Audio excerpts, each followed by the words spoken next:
Conquer the past, mastering, used to, in English. Hello, language explorers. Today we're going to embark on a journey into the past. Specifically, we'll be focusing on how to form sentences using used to.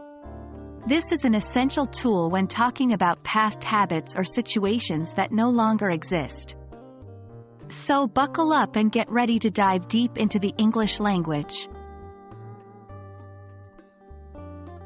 Used to is a modal verb phrase in English, and it's used to talk about actions or states that were true in the past, but aren't true now.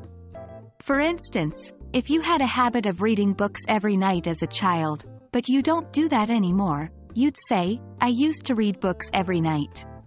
Here, used to shows that the habit was a past event that has since changed. When forming sentences with used to, we generally follow this pattern.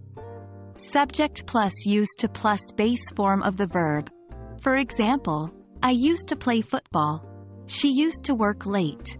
Note that in these examples, used to is followed by the base form of the verb, regardless of the subject. When forming negative sentences or questions, we slightly modify our structure.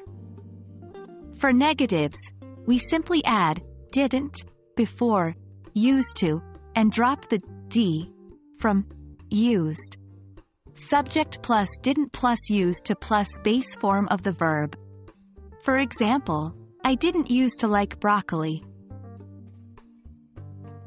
For questions, we start with did or didn't, followed by the subject, then used to, and finally, the base form of the verb. Didn't plus subject plus used to plus base form of the verb? For example, did you used to play the guitar? Remember, in negative and question forms, used to changes to used to. A powerful way to use used to is to contrast past habits with the present.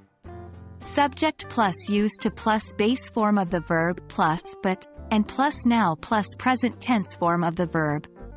For example, I used to drink coffee, but now I drink tea. This structure is very effective for showing how habits, situations, or preferences have changed over time. Well, that's all for today's journey to the past. We've learned how to form sentences with used to, and now you're ready to share your past habits and experiences confidently. Remember, language learning is a journey, and every step you take makes you more fluent and confident. So, keep practicing, and you'll master used to in no time. Happy language exploring, and we'll meet again in our next video.